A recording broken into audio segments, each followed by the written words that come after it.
Vastu perfect तो लोग करवा लेते हैं अपना घर, लेकिन फिर भी प्रॉब्लम्स उनका पीछा नहीं छोड़ती। तो ऐसा क्यों है? तो वास्तु का मूल पर्पज केवल ये नहीं कि दिशा हमने देखी है, दिशाओं के अलावा हमें वहाँ की एक्टिविटी भी देखनी है, यूटिलिटी भी देखनी है, वहाँ का ऑब्जेक्ट भी देखना है, वहाँ का तत्व भी देखना है, वहाँ की ऊर्जा भी देखनी है, वहाँ का देवबल भी देखना है। There are so many things. यदि वहाँ पर कुछ नेगेटिव हिट है, कुछ अन्य एस्पेक्ट ऐसे आ रहे हैं जो वहाँ पे कैश फ्लो बढ़ाने के साथ साथ कुछ दिक्कत भी देने वाले हैं। तो वास्तु में ऐसी कौन सी डायरेक्शन है, क्या चीज़ है जो सबसे ज़्यादा इम्पैक्ट कर रही है?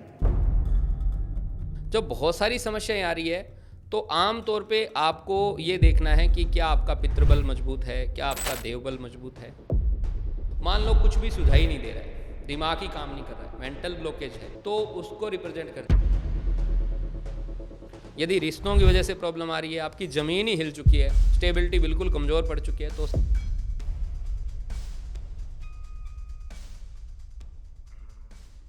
घर वास्तु के हिसाब से बना है, वास्तु के हिसाब से ठीक है, सब कुछ ठीक है, लेकिन फिर भी हमारे घर में प्रॉब्लम्स चालू रहती हैं।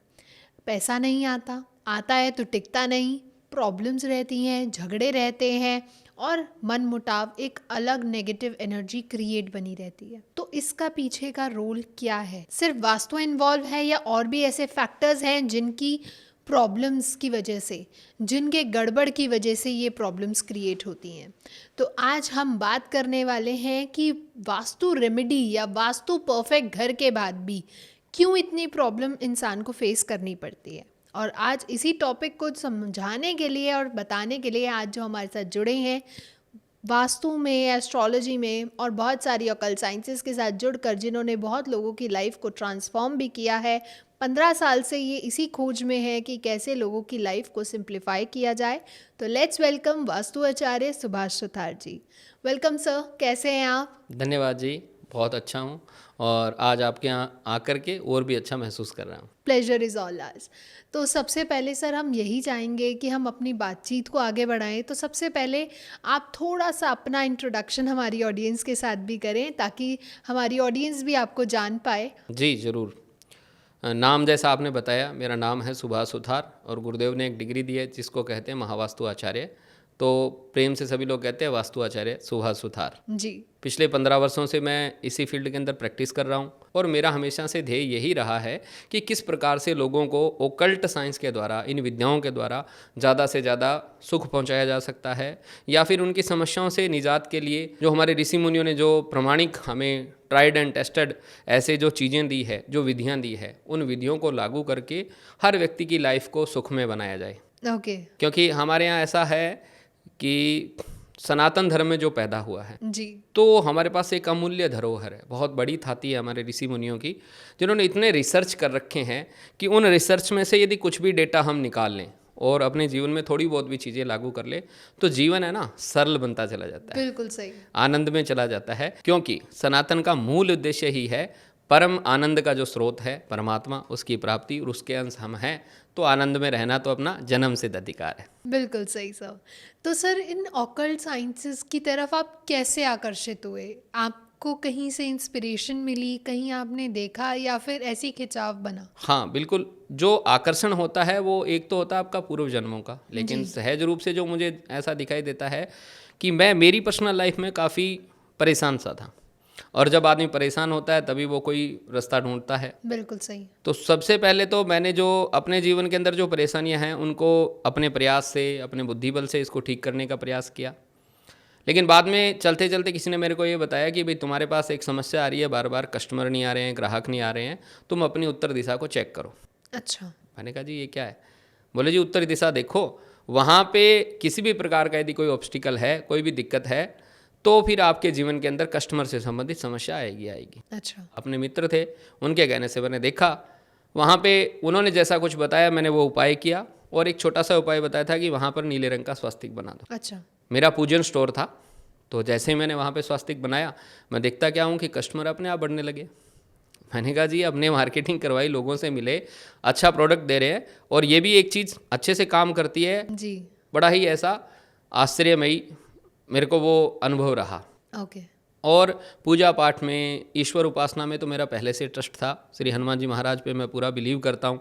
उन्होंने मुझे मेरे जीवन में बहुत सारी अच्छी चीज़ें दी और देते ही आ रहे हैं। तो मुझे ऐसा लगा जैसे ही भगवान जी कह रहे हो कि ये भी एक विद्या है, इसको भी देखो। अच्छा। तो मेरा इंटरेस्ट जगा। फिर मैंने वास्तु को देखा, वास्तु के हिसाब से परिवर्तन किया, तो अपने जीवन में मुझे काफ़ी अच्छा अनुभव हुआ। ओके। फिर मैंने अपने जानने वालों को दिया, उनको भी अच्छा लगा। तो फिर प्रोफेशनली मैंने इस चीज़ों को शुरू कर दिया 2010 में। अच्छा। 15 वर्षों से इसी फील्ड के अंदर हूँ।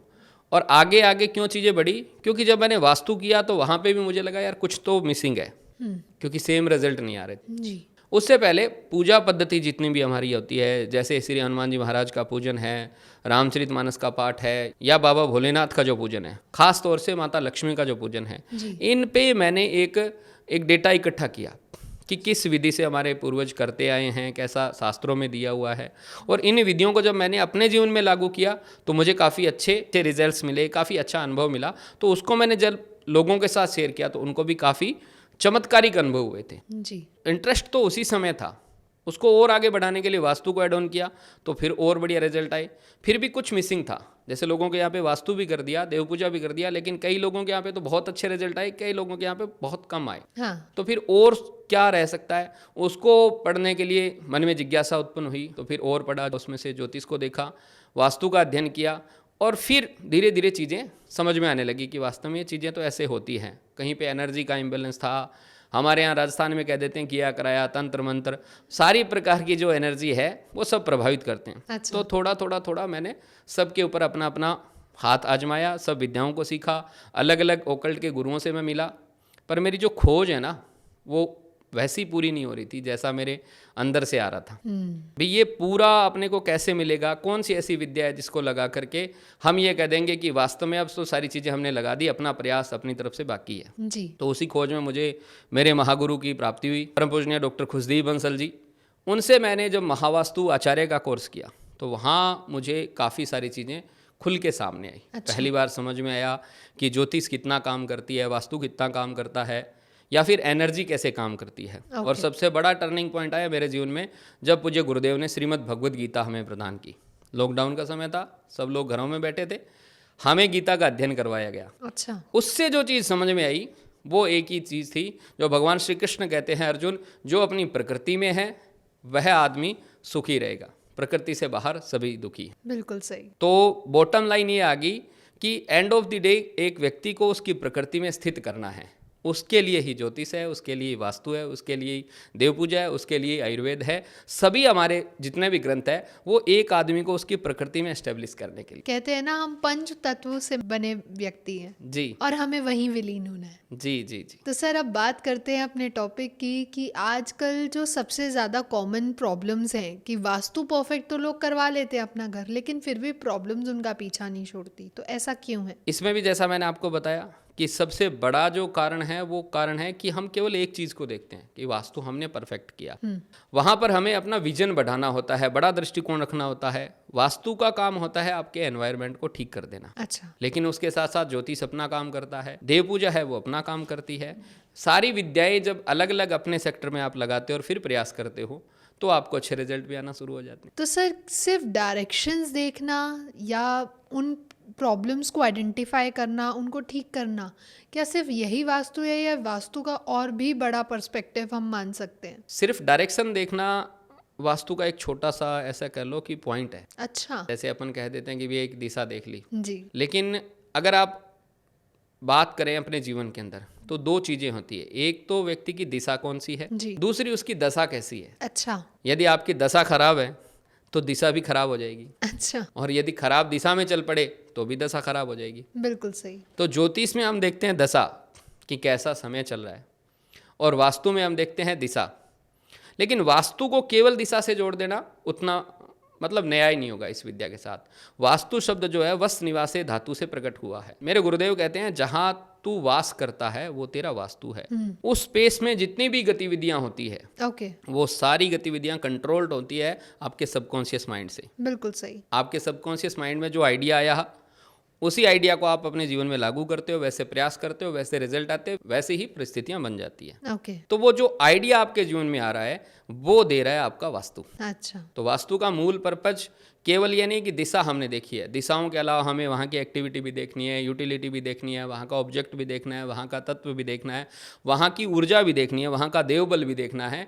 There are so many things. या पूरा जब अच्छे से हम देखते हैं तब जाके हम कह सकते हैं कि हाँ, ये वास्तु हमने किया है और ये वास्तु का पर्पज है। अच्छा। कुल मिला के वास्तु आपके पूरे जीवन का वातावरण बहुत ही पॉजिटिव करने का काम करता है। अगर मैं बात करूं कि वास्तु, एस्ट्रोलॉजी और एनर्जी, ये तीनों अगर साथ में कंबाइन की जाए तो क्या एक इंसान की लाइफ सिंप्लीफाई हो सकती है? लेकिन बात फिर वही आ जाती है कि वो लागू करने का आपका जो एक सीक्वेंस है वो क्या है। अच्छा, ये तीनों चीज़ें अपनी अपनी जगह पर इंडिविजुअली काम करती है। तो सीक्वेंस क्या होना चाहिए? सीक्वेंस सबसे पहले तो आप धरती पे आए हो तो आपको ये देखना है कि आपका पर्पज ऑफ द लाइफ क्या है। वो किससे दिखेगा? वो दिखेगा आपको अपनी नेचर से, अपने स्वभाव से, जिसे भगवान श्री कृष्ण श्रीमद् भगवद गीता में प्रकृति बोलते हैं। उस प्रकृति को देखने के लिए हमारे पास कई विधियां हैं। जैसे एक विधि हमारे यहाँ पे है नाड़ी देखना। अच्छा। तो जो आयुर्वेदाचार्य है वो आपकी नाड़ी देख करके बताते हैं कि आपकी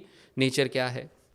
श्रीमद् भगवद गीता के आधार पे आप देख सकते हैं कि आपका स्वभाव क्या है। अच्छा। और इसके साथ साथ जब आप अपनी जन्मपत्री देखते हो तो उससे भी पता चलता है कि आपका स्वभाव क्या है। जी। तो सबसे पहला सीक्वेंस में हमें ये देखना है कि मेरा स्वभाव क्या है, मेरे लिए क्या चीज़ें ठीक है। तो जो आपका स्वभाव है, जो नेचर निकल के आता है, आयुर्वेद तय करता है कि वही डाइट आपको लेनी चाहिए। यदि वैसी डाइट आप फॉलो करते हो तो आपको जीवन भर अच्छे स्वास्थ्य के रूप में वो आपका सुफल मिलता है कि आपने आयुर्वेद को माना है। और उस प्रकृति के अनुरूप जो वातावरण निर्माण करना है, उस वातावरण को निर्माण करने का काम करता है वास्तु। अच्छा। जिस नेचर के आप हो, जैसे मान लो आप वायु तत्व प्रधान व्यक्ति हो तो वैसा ही रूम आपको चाहिए, उसी नाड़ी की धरती आपको चाहिए। अच्छा। अलग अलग आपका जो एलिमेंट है, आपका जो स्वभाव निकल के आता है, उस स्वभाव की यदि भूमि आपके पास होती है तो वो आपके लिए अच्छा काम करती है। तो ओके। वास्तु का काम है वो वातावरण तैयार करना। फिर उसके आगे हम बढ़ते हैं तो आपकी एक नेचर आपने पकड़ी, वैसे एनवायरनमेंट में आप चले गए। अब आपके लिए भगवान का प्लान क्या है?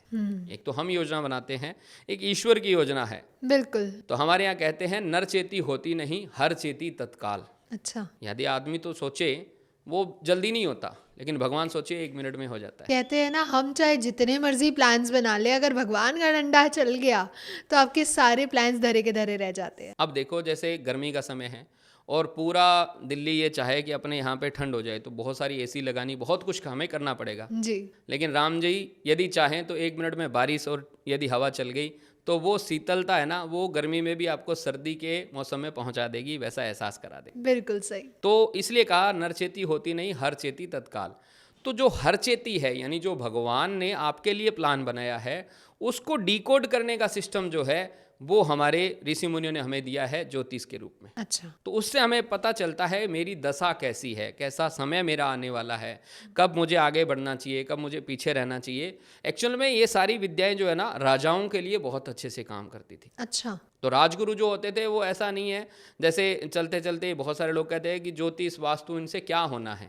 एंड ऑफ द डे काम तो हमें ही करना है। बिल्कुल तो सही। लड़ाई भी राजा नहीं करनी थी, राजगुरु ने नहीं करनी थी, लेकिन फिर भी राजगुरु का सम्मान वो अपने से ऊपर रखते थे। हाँ जी। कारण कि कब राजा को संधि करना है, कब आगे बढ़ना है, उसका जो कालखंड तय होना है, उसका जो टाइम तय होना है, टाइम के अनुसार लिया गया निर्णय हमेशा आपको आगे बढ़ाता है। बिल्कुल सही। जैसे आज का समय आ गया, वो डिजिटल का आ गया, पूरा युग आ गया। अब यदि पहले वाली एंटीना कोई लगाएगा तो उसका व्यापार नहीं चलने वाला है। बिल्कुल सही। कोई कह दे जी मेरे पास एंटीना है टीवी का, हम उस प्रकार से व्यापार करते हैं, तो वो व्यापार आज नहीं चलेगा। आज लालटेन का व्यवसाय कोई करना चाहे तो नहीं चलेगा। सही बात है। तो समय क्या है, उस समय को प्रति व्यक्ति के लिए देखने के लिए, इंडिविजुअली आपका समय कैसा है वो देखने के लिए ज्योतिष दूसरे टूल के रूप में हमारे पास आता है। ओके। अब आपने रास्ता सही चुन लिया, प्रकृति वैसी आपकी है, वैसा ही आपका एनवायरनमेंट भी बन गया, तो फिर उसको बूस्ट करने के लिए वहाँ आवश्यकता पड़ती है ऊर्जा की।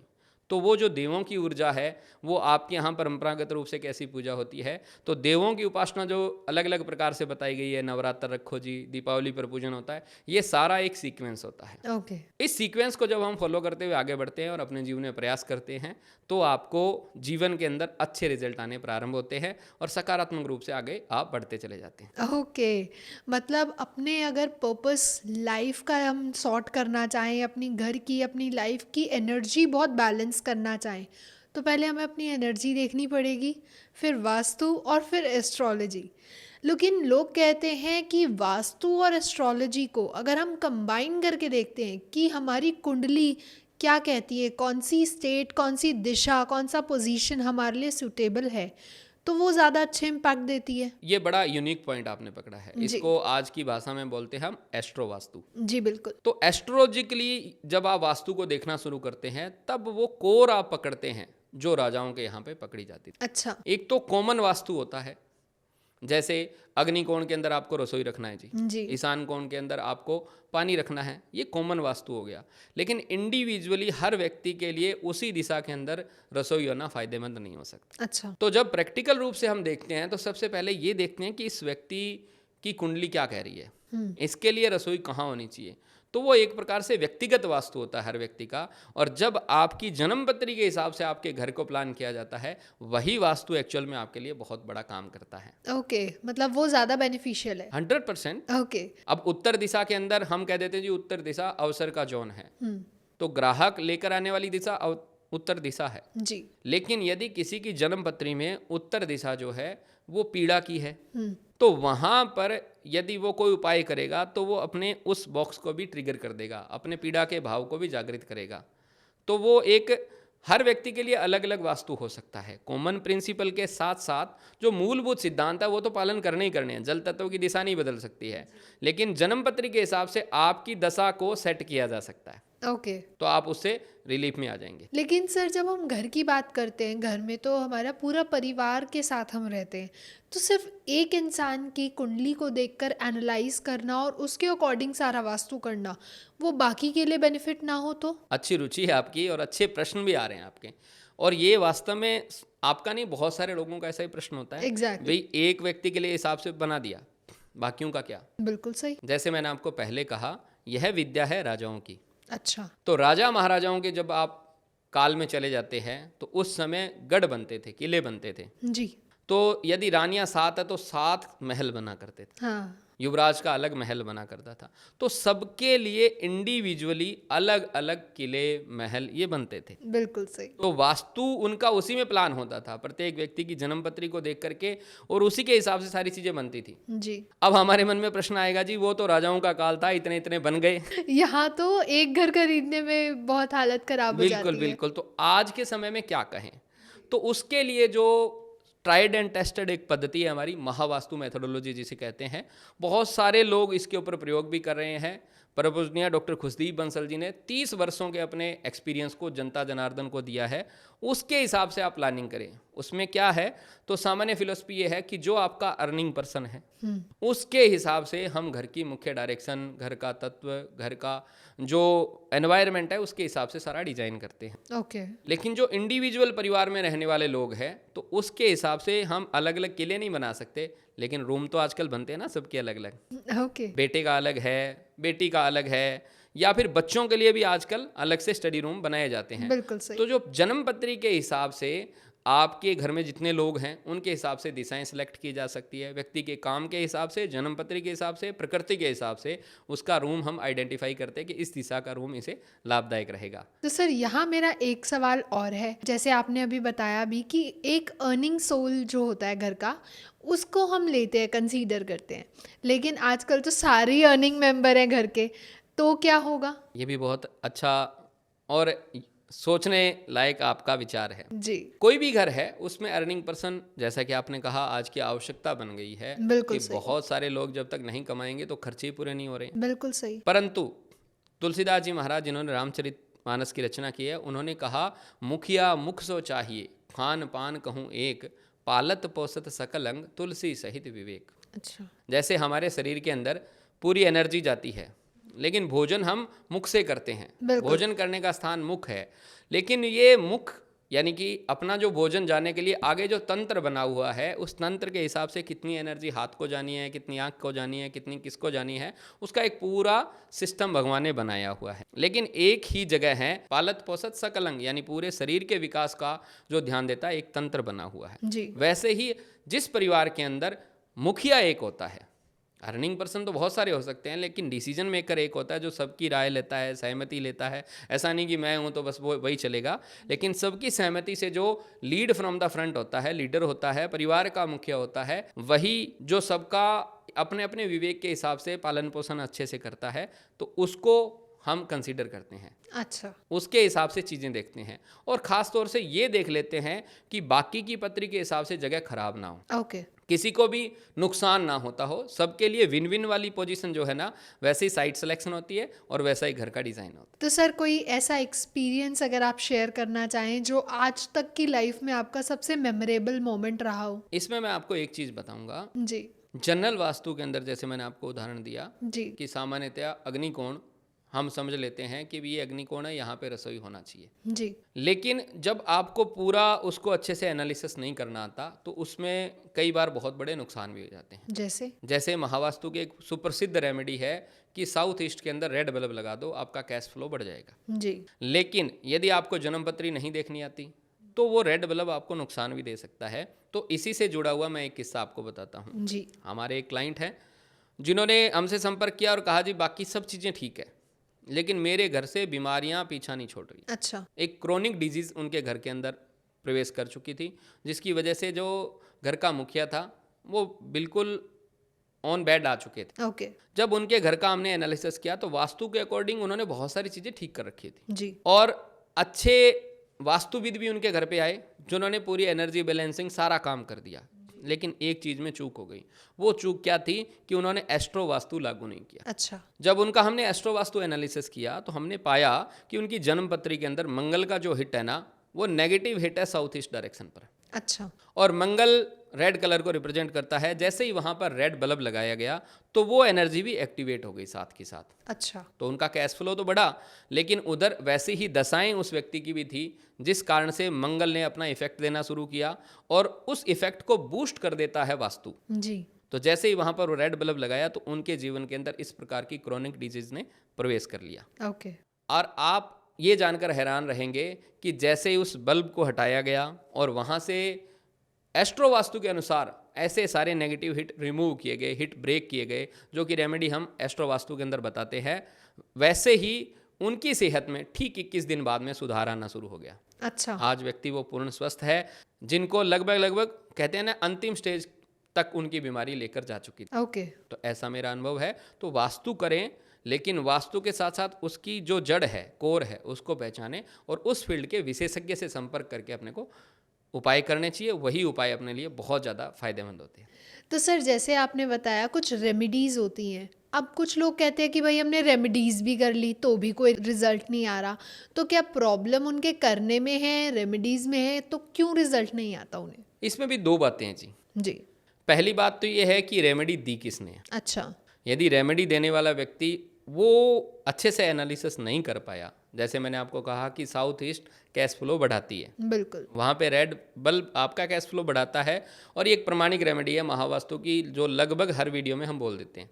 लेकिन यदि वहाँ पर कुछ नेगेटिव हिट है, कुछ अन्य एस्पेक्ट ऐसे आ रहे हैं जो वहाँ पे कैश फ्लो बढ़ाने के साथ साथ कुछ दिक्कत भी देने वाले हैं, जी। तो एक जगह ठीक भी होता है तो दूसरी जगह से समस्या आनी शुरू हो जाती है। तो ऐसा कैसे करें हम कि जो बैलेंस रहे? उसी के लिए तो मैं आपको बता रहा हूँ कि आपको मैंने कहा गैप, आपने पूछा गैप कहाँ है, तो पहला गैप है कि रेमेडी देने वाला कौन है, उसने ठीक से एनालिसिस नहीं किया। जी। दूसरा गैप ये हो सकता है कि जो रेमेडी दी गई है उसको अच्छे से आपने लागू नहीं किया। अच्छा। जैसे हम बताते हैं कि डोर का इम्पैक्ट यदि गलत आ रहा है तो उसको बिना तोड़फोड़ का उपाय है कि एक कलर पट्टी हम वहाँ पर लगा देते हैं, लेकिन वो कलर पट्टी यदि बीच में से ब्रेक है तो भी वो रेमेडी काम नहीं करती है। ओके। तो उसकी प्लेसमेंट से ज़्यादा फर्क पड़ता है कि रेमेडी काम करेगी या नहीं करेगी। हाँ, उसका कुछ नेगेटिव इम्पैक्ट नहीं आता, परंतु उस रेमेडी को यदि आपको देने वाला बढ़िया विशेषज्ञ है और आपने सही तरीके से उसको लागू भी किया है, तो बस एक ही पीछे चीज़ रह जाती है कि क्या वो रेमेडी शुद्ध है, अच्छा। सही है, यदि वो सही मेटल से बनी हुई है, सही रेमेडी है, सही टाइम पर सही व्यक्ति के द्वारा गाइड की गई रेमेडी, सही तरीके से अप्लाई की गई रेमेडी आपके जीवन में हमेशा सही परिणाम लेके आती है। अगर लाइफ में ब्लॉकेजेस क्रिएट हो रहे हैं, बार बार कुछ ना कुछ ऐसा इशू आ रहा है, तो वास्तु में ऐसी कौन सी डायरेक्शन है, क्या चीज़ है जो सबसे ज़्यादा इम्पैक्ट कर रही है? हमारी जो पद्धति है वो बिल्कुल समस्या के आधार पर निर्णय करने वाली पद्धति है। जी। उसमें सबसे पहले ये देखा जाता है कि क्लाइंट को प्रॉब्लम क्या है। जैसे आपने बताया कि हर टाइप की ब्लॉकेजेस, जी। जब बहुत सारी समस्याएं आ रही है तो आम तौर पे आपको ये देखना है कि क्या आपका पितृबल मजबूत है, क्या आपका देवबल मजबूत है। अच्छा। उसके लिए सबसे पहले हमें देखना पड़ेगा कि सबसे ज़्यादा ब्लॉकेज कहाँ से आ रही है। मान लो कुछ भी सुझाव ही नहीं दे रहा है, दिमाग ही काम नहीं कर रहा है, मेंटल ब्लॉकेज है, जी। तो उसको रिप्रेजेंट करती है नॉर्थ ईस्ट। अच्छा। अपने घर के नॉर्थ ईस्ट को देखो, यानी ईशान्य कोण को देखो। ओके। यदि समस्या आ रही है कैश फ्लो के दृष्टिकोण से तो अपने घर के साउथ ईस्ट को देखो। ओके। यदि रिश्तों की वजह से प्रॉब्लम आ रही है, आपकी ज़मीन ही हिल चुकी है, स्टेबिलिटी बिल्कुल कमज़ोर पड़ चुकी है, तो साउथ वेस्ट को देखो। कहीं से आपको कोई सपोर्ट नहीं मिल रही है, बिल्कुल ऐसे परेशान हो रखे हो कि अब आप अकेले पड़ गए हो, जी। आपको कोई मदद कहीं से नहीं मिल रही है, तो नॉर्थ वेस्ट को देखो। यानी कि हमारे जीवन के अंदर जो दिक्कत आ रही है उस दिक्कत से संबंधित दिशा को देखना ही सही वास्तु होता है। ऐसा कुछ नहीं है कि आपने कोई एक पर्टिकुलर दिशा के अंदर काम कर दिया तो बस जीवन बदलना शुरू हो जाएगा। बिल्कुल सही। तो मतलब सारी डायरेक्शन इक्वली अपनी इम्पोर्टेंस रखती हैं। बिल्कुल बिल्कुल। मेरे गुरुदेव हमेशा कहते हैं कि जैसे शरीर में सभी अंगों का महत्व है, गुरुदेव कहते हैं कि जिस दिन मेरा अंगूठा जोर से दर्द किया, मुझे उस दिन पता चला एक्चुअल में सही लोकेशन अंगूठे की वो है। बाकी तो वो बैठा रहता है बेचारा, पता ही नहीं चलता है कि नहीं है। बिल्कुल सही। कहते हैं ना, छोटी सी उंगली हमारी हाथ की पूरा काम करती है। अगर यही ना हो तो हमारे हाथ की मजबूती खत्म हो जाती जब आप पीड़ा में होते हो ना, तब पता चलता है उसका महत्व क्या है। है। बिल्कुल सही। नॉर्मल जब तक काम चलता रहता है तब तक उसका पता नहीं चलता है। आमतौर पे हम कह ही देते हैं ना, कोई व्यक्ति नहीं है, तब पता चलता है कि वो क्या क्या काम कर रहा था। उसकी अहमियत तभी पता चलती। जी जी।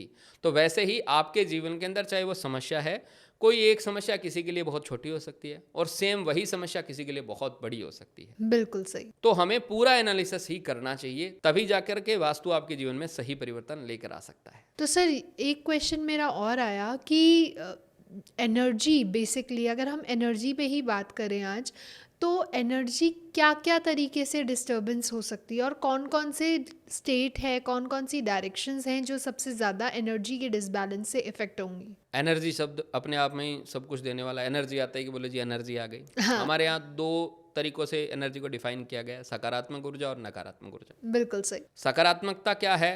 जो आपके जीवन के अंदर फ्लो को बना दे। ओके। और नेगेटिविटी क्या है? जो आपके फ्लो को डिस्टर्बेंस कर दे। तो एनर्जी विजिबल जो दिखती है, इनविजिबल जो नहीं दिखती। जैसे एक स्पेस पे आप जाते हो, वहाँ पे जाने के बाद आपको लगता है कि यार मैं ये भी करूँ, मैं वो भी करूँ, अपना मन जो उछलने लगता है, वो जगह अपने को अच्छी लगती है। एक स्पेस पे आप जाते हो, वहाँ जाते आप डल से हो जाते हो। अब कहीं भी किसी भी जगह पर आपको कोई ऑब्स्टिकल नहीं थे, लेकिन आपके मूड स्विंग हुए, जी। तो वो जो इनविजिबल एनर्जी है वो उस स्थान का एक एनवायरनमेंट है। ओके। वो एनवायरनमेंट आपको पकड़ता है, वैसे ही आपके सबकॉन्शियस को थॉट आते हैं। इसलिए कहीं पर जाकर के आपको बहुत अच्छा लग रहा है, कहीं पर जाके आपको बहुत ज़्यादा अपसेट फील हो रहा है। ओके। तो ये जो एनर्जी है ये हमारे जीवन के अंदर इफेक्ट डालती है। और इसका प्रवाह यदि हम देखें तो दो तीन प्रकार से होता है। यदि आप गलत खान पान कर रहे हैं तो भी नकारात्मक ऊर्जा आएगी, गलत जगह पे जा रहे हैं तो भी नेगेटिव हो सकते हैं। वैसे ही आप यदि सही जगह पे जाने लगोगे, सही साथ में रहोगे, सही चीज़ें करोगे तो वो चीज़ें अच्छी होती चली जाएगी। और इसको और ज़्यादा डिटेल से समझने के लिए सीधा सीधा इफेक्ट हम ये देखें तो जो सामान्य हमारे यहाँ चलता है कि जी नज़र लग गई जी, हाँ। कोई गलत जगह पे चले गए जी, वहाँ पे गलत जगह पैर रख दिया, इसकी वजह से इनको साथ ऐसा हो रहा है। तो कुछ ऐसे इम्पैक्ट होते हैं जो आपके ऑरा पे प्रभाव डालते हैं। अच्छा। लेकिन वो प्रभाव तभी डालेंगे जब आपके यहाँ पर जो देवबल है वो कमज़ोर है। ओके। आपका जो इनर देवबल है वो कमज़ोर है और आपके वास्तु के अंदर थोड़ा सा इम्बैलेंस है जहाँ से उसको एंट्री करने की जगह मिल गई है। अच्छा। तो ऊर्जा बढ़ाने के लिए सामान्यतः जैसे पूर्व दिशा है, सुबह सूर्य उदय होते हैं तो खिड़कियों से जो ताज़ी हवा आती है वो आपकी ऊर्जा बढ़ा देती है। जी। मुख्य द्वार के ऊपर आप लाइट लगा के रखो, वो आपकी एनर्जी बढ़ाने वाला काम करता है। अपने घर के अंदर सुबह सुबह का जो समय होता है ब्रह्म मुहूर्त जिसे हमारे यहाँ पे बोला जाता है, उस समय यदि उठ सको तो बहुत अच्छी बात है।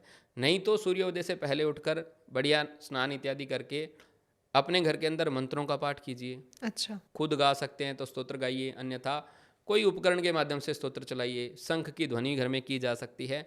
जो हमारे यहाँ पर अलग अलग प्रकार से ऊर्जा बढ़ाने के उपाय दिए गए हैं सनातन विधियों में, वो यही उपाय हैं कि धूप करो, ध्यान करो, शंख ध्वनि करो, कोई निनाद बोलते हैं उसको, नाद बोल देते हैं, घंटा निनाद करो। तो ये सारी जो ध्वनियाँ हैं वो घर में क्रिएट करो। प्रातःकालीन सूर्य की जो किरणें हैं वो हमारे घर में आनी चाहिए। ये बहुत सारी चीज़ें हैं जो आपके जीवन के अंदर सकारात्मक ऊर्जा बढ़ाने का काम करती है।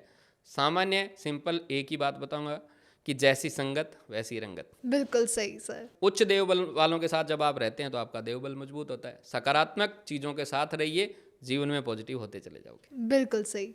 सर हमने ना बहुत लोगों से बातचीत करी तो उसमें ये भी था कि हम एक घर में रहते थे, प्रॉब्लम्स बढ़ती रहती थी, मनमुटाव, रिलेशनशिप में इशू, फाइनेंशियल इशू और बहुत सारे।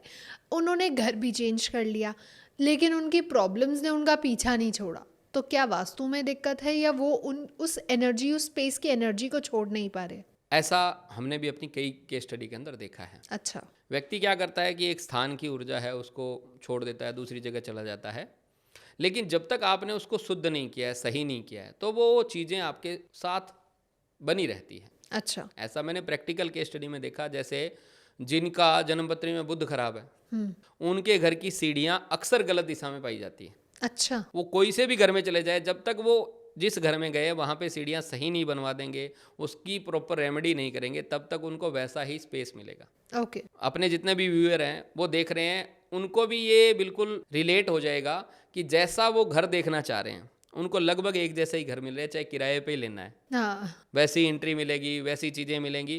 क्यों? क्योंकि एक जो दोष है वो आपके साथ है। घर बदलने से वो दोष नहीं हट जाता है।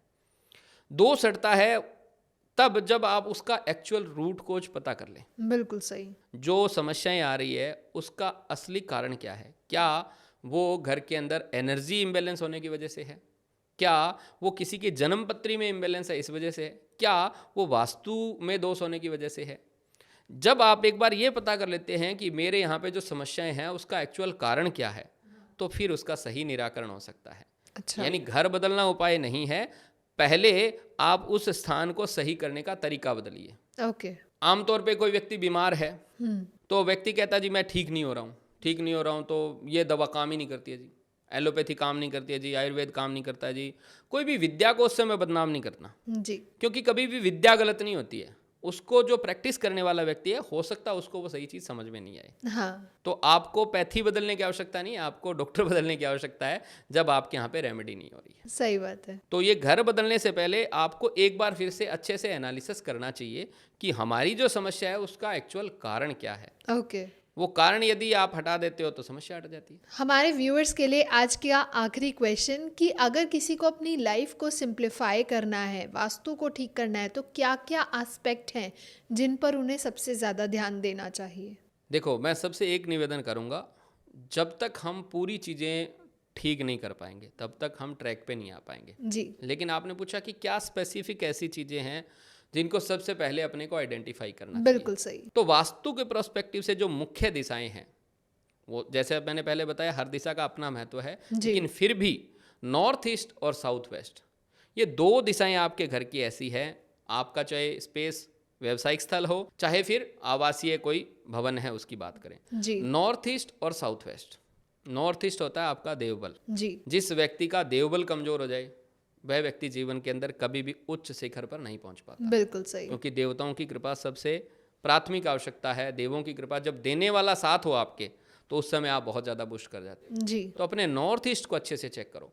वहाँ पर अग्नि नहीं होनी चाहिए, वहाँ पर टॉयलेट नहीं होना चाहिए, वहाँ पर डस्टबिन नहीं होना चाहिए, वो दिशा कट नहीं होनी चाहिए। उस दिशा को हर दृष्टिकोण से आप चेक करें कि उसमें किसी भी प्रकार का दोष ना हो। ओके। सबसे पहले उसको क्लीन रखें, और वहाँ पर कुछ भी नहीं कर सकते तो कम से कम 10 मिनट के लिए वहाँ पर बैठकर आप ध्यान करो। ओके। अपने इष्ट को याद करो, तो आप अपने इष्ट से कनेक्ट होंगे, तब वहाँ से इनसाइट मिलेगी आपको, और इनसाइट जब आती है तो आपका जीवन बदल जाता है। बिल्कुल सही। एक कहावत है ना कि एक आइडिया आपके जीवन को बदल देता है, तो वो आइडिया आपको नॉर्थ ईस्ट से आता है। ओके। पहली दिशा है नॉर्थ ईस्ट। ओके। दूसरी दिशा है साउथ वेस्ट। साउथ वेस्ट में यदि किसी के गड़बड़ है तो समझ लो उसका जीवन सारा हिल गया, हाँ। क्योंकि ये स्टेबिलिटी की है और ये दिशा पितरों की है। अच्छा। जैसे देवबल मजबूत चाहिए वैसे ही पितरों की कृपा भी चाहिए। यदि किसी के जीवन के अंदर पितृ कृपा डिस्टर्ब होगी तो समझ लो उसके जीवन के अंदर कुछ भी चीज़ें आगे नहीं बढ़ेंगी। बिल्कुल सही। तो मैं आपको ये कहूँगा कि देवबल से भी पहले हमें यदि कुछ चीज़ चाहिए तो वो है हमारा पितृबल। बिल्कुल सर, पितृ तो खुद अपने आप में एक बहुत बड़ा टॉपिक है, बहुत बड़े एस्पेक्ट्स हैं जिनके ऊपर हम आगे आने वाली सीरीज़ में ज़रूर बातचीत करेंगे, चर्चाएं करेंगे। जी, मैं कहूँगा भी कि यदि बेस की बात करें ना तो वो पितृ ही है। जी। तो कुछ भी सही मत करो, पितृ कृपा को सही कर लो तो आपका बेस बनना शुरू हो जाएगा। बेस से फिर आगे आप बहुत बड़ी इमारत बना सकते हैं। बिल्कुल sir, thank you so much आज के लिए। आज आपने बहुत सारे इंसाइट्स हमारे साथ शेयर करे, अपनी एक्सपीरियंस, अपनी इतने सालों की एक्सपर्टीज़ के साथ आज आपने जितना कुछ हमें समझाया, हमारी ऑडियंस को समझाया, आई गेस हमारी ऑडियंस ने काफ़ी रिलेट किया होगा। और अगर आप लोगों ने रिलेट किया है तो लाइक, कमेंट, शेयर भर भर के करें। चैनल को ज़रूर सब्सक्राइब करें ताकि ऐसी और इन्फॉर्मेटिव येट एक्सपीरियंस्ड वीडियोज़ आपके लिए टाइम टू टाइम हम लेके आ पाएँ। साथ में ही अगर अभी भी आपके कुछ प्रश्न हैं, कोई सुझाव अगर आप देना चाहते हैं कि आगे हम कौन कौन से ऐसे टॉपिक्स हैं जिन पर ऐसी बातचीत कर सकें और आपके लिए इंसाइट्स लेके आ सकें, तो आप नीचे कमेंट सेक्शन में हमें बता सकते हैं। हम आगे आने वाली सीरीज़ में उन्हें ज़रूर कंसीडर करेंगे। तब तक के लिए stay happy, stay safe. Thank you, धन्यवाद सर। जय सिया राम। जय सिया राम।